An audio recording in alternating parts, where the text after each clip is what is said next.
For players who have a bit of a mad scientist bent, combo can be incredibly appealing, yet also a very challenging archetype to play.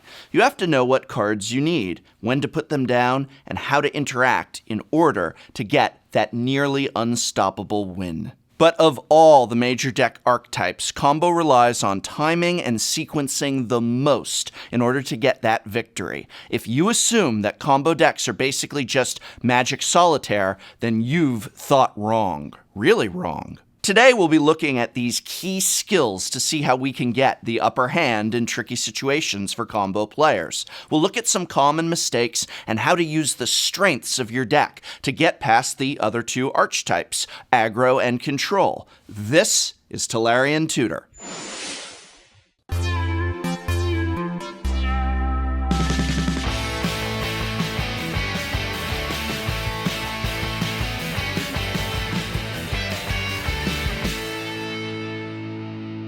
The first thing that every combo player needs to understand is, what is your overarching plan? When do you plan on playing your combo pieces? And what needs to happen first in order to make that happen? We've covered two of the main types of combo decks in our past video on archetypes. Combo decks that rely on a 2 to 3 card interaction like Kiki Jiki and Deceiver Exarch. And combo decks that rely on a series of cards played in sequence, also called an engine. Think Crack Clan Ironworks. Depending on which kind you're playing, you'll need to adjust your thinking and your strategy accordingly in order to enable that win condition. Let's take a look at a recent combo deck in Standard, Pascal Maynard's White-Blue Gift, and see how its win condition affects its overarching strategy. White-Blue Gift's victory condition hinges on 2 cards to create an overwhelming advantage. Refurbish, which is a sorcery that costs 3 and white and can put an artifact from your graveyard onto the battlefield. Godpharaoh's Gift, a 7-cost artifact that reads, at the beginning of combat on your turn, you may exile a creature card from your graveyard. If you do, create a token that's a copy of that card, except it's a 4/4 black zombie. It gains haste until end of turn. The plan here is to cheat Godpharaoh's Gift from the graveyard onto the battlefield on turn 4 by playing Refurbish, which can immediately start exiling creatures in your graveyard to create 4/4 zombie iterations of them on your next turn. Even a cute little sacred cat can transform into a 4/4 life linker, something that can create significant advantage for you over time. And Angel of Invention can become a huge flying 6/6 vigilant threat. Now that you have an idea of what a win condition looks like for a combo deck, let's take a look at the steps you'll need to take to enact that strategy. We'll also look at how to defend your combo against threats that come your way. Find your combo pieces. This may be perhaps a bit of a no-brainer, but if you don't have your win conditions, then you're probably not going to win. Finding your combo pieces is important, and you usually can either tutor for them or play draw spells to dig through your library for them. Looking at White-Blue Godpharaoh's Gift, the deck plays several draw spells and creatures that enable both draw and discard to help you get your combo pieces online. For example, Champion of Wits, Minister of Inquiries, Opt, Strategic Planning, Chart a Course, Search for Azcanta. All of these cards work well in helping you find the pieces you need and putting them where you need them.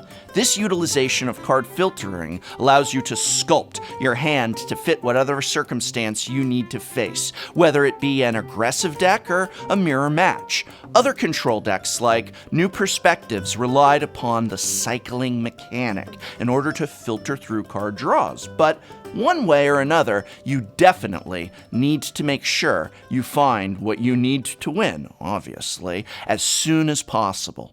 Interaction. Like an offensive line defending a wide receiver on a way to touchdown in football, whatever that means, you've got to make sure you have the right spells and strategy to protect your combo and keep it online. Because combo's success as an archetype is much more reliant upon the metagame, there isn't a truly hard and fast rule around what should always go into your deck.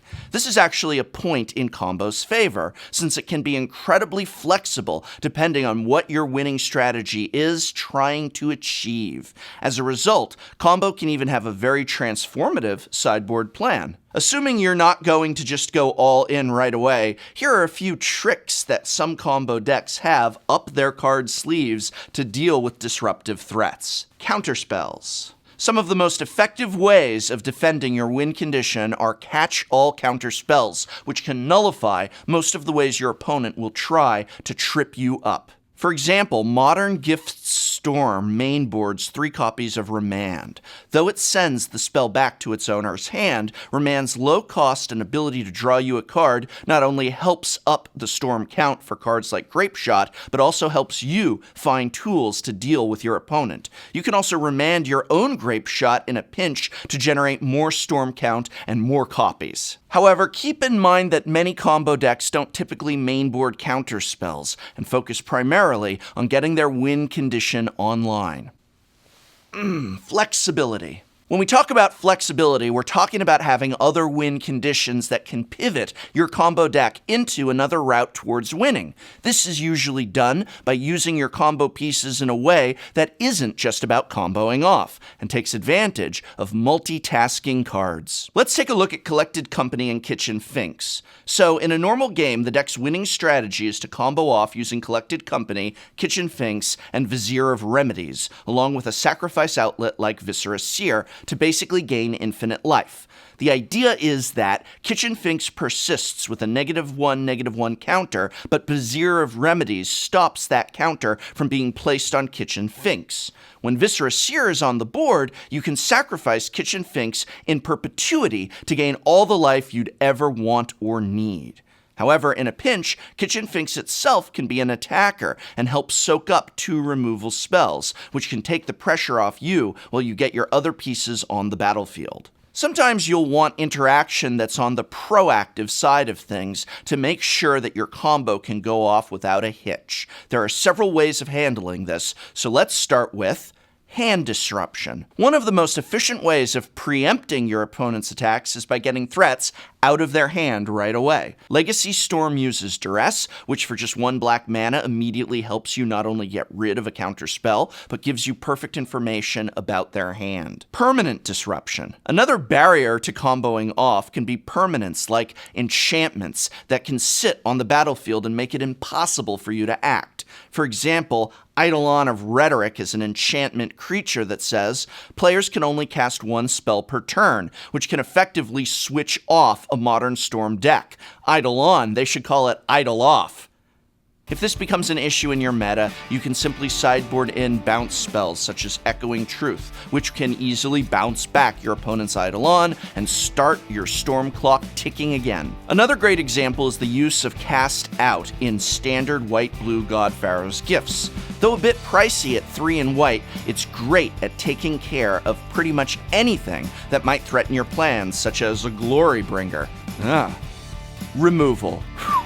Sometimes you don't need to be clever about getting rid of threats. Sometimes the correct answer is to just kill it, occasionally with fire. Most combo decks won't mainboard removal spells, but when you're faced with creatures that can make it impossible for you to win, you'll often bring a few things to take care of them out of your sideboard. Modern Storm can bring in some flexible burn spells like Lightning Bolt, or just a straight-up kill spell like Dismember. White-Blue Gift in Standard has a Fumigate that can be brought in as a last resort to clear the board. Timing. Alright, now we get to the heart of combo. When do we finally decide to combo off?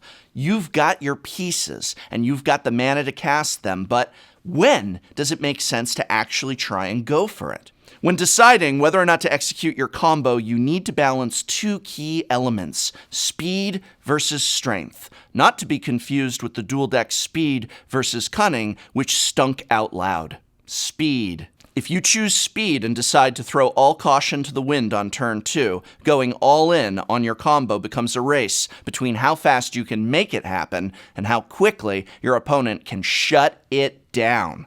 On the one hand, your combo pieces are going to be more fragile. You won't have very much in your hand to defend it. And you also might not have the cards to rebuild. But On the other hand, your opponent won't have many resources to react to your combo either. However, the number of cheap answers in most formats can quickly slam the door on any attempts you might make in the early game. Hermit Druid in Competitive Commander is an example. Play him in a deck with no basic lands and he just dumps your library into your graveyard. From there, you can pull reanimation shenanigans to win with a Laboratory Maniac or Necrotic Ooze. With some fast mana, you can play the Druid on turn 1 and tap him turn 2, giving your opponent the absolute minimum chance to react. In Legacy, Goblin Charbelcher pulls a similar trick, playing a deck with one land and a bunch of fast mana to try to cast and activate the artifact on turn 1 for an instant kill. While these decks are powerful, they can lack consistency and often fold to a timely counterspell or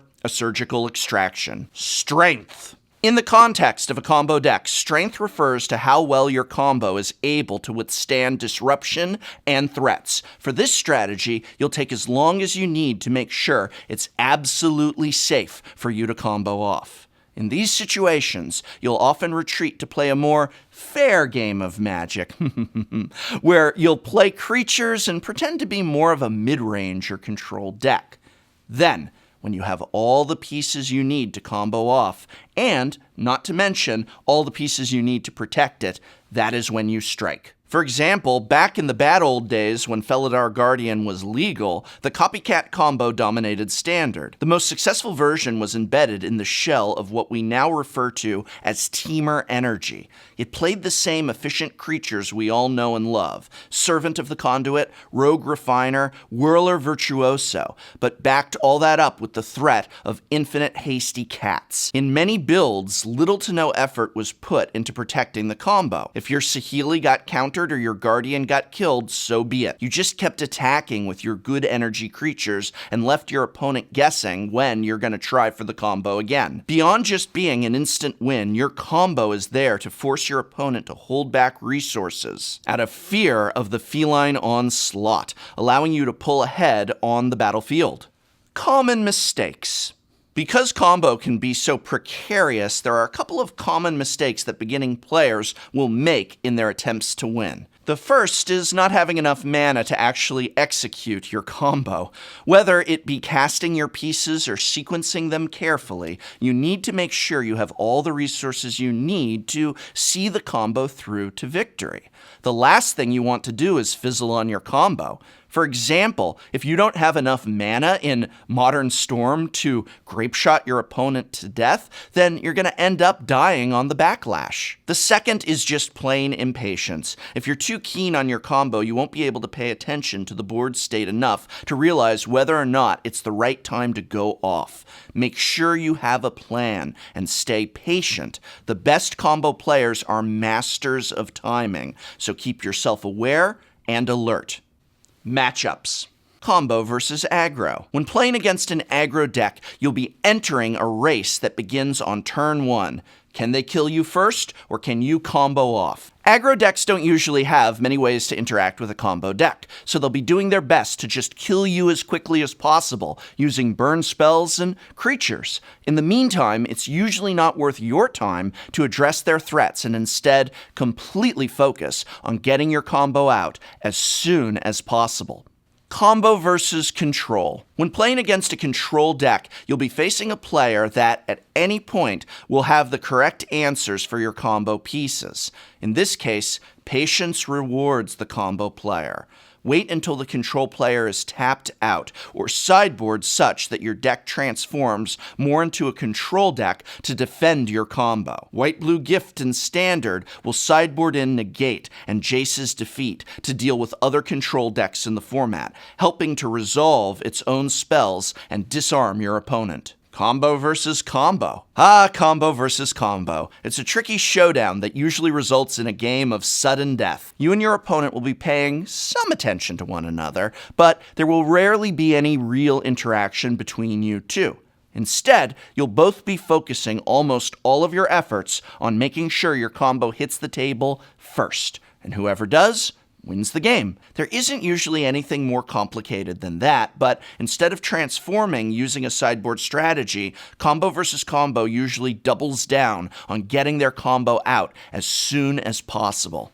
In summation, today we covered ways to play combo decks in a more sophisticated fashion, including identifying and acting on your plan, ways to find your combo pieces quickly, interaction, what to look for and what to use yourself, timing, speed versus strength, common mistakes, and how to handle matchups against the other big archetypes, Aggro and Control.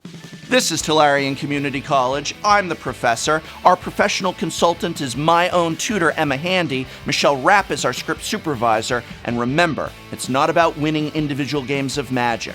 It's about getting better, win or lose. Another great example is the use of cast out in standard white-blue God Pharaoh's gifts. My God. Think we could add some more to that title? Another great example is the use of cast out in standard white-blue God Pharaoh's gifts. Though a bit pricey at 3 and a white, it's great at taking care of pretty much anything that might threaten your plans, such as Glorybringer. Let's take a look at a recent combo deck in standard, Pascal Maynard's Moine.